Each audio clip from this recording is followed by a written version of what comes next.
And one is, I've heard a couple of people use the word evil. Jake used the word Luciferian. I think both Tony and Philip kind of talked about like there's these two camps that seem pretty incompatible. And I think this seems like shockingly horrific to a lot of us. Katie and I have had a lot of conversations. Katie, I think you mentioned it a second ago about how like this is not an unintended side effect. Like this is kind of the point in some ways, in the sense that they want to destabilize people psychologically to lead to this type of thing, to eventually lead to revolution. And from their perspective, we would say that that's a violent act, and they would almost frame it as like a self-defense kind of act. They would say, you're coming from this like postmodern, post-structuralist view where language creates reality.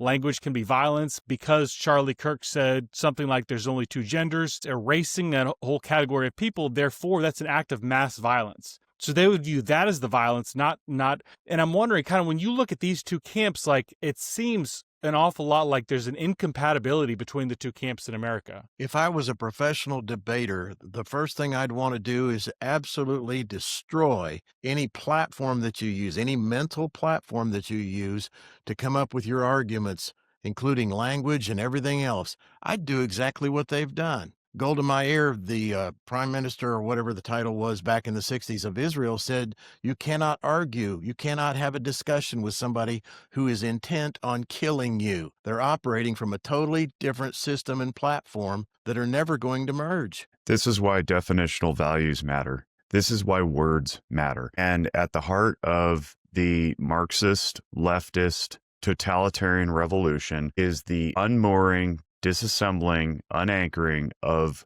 definitional values.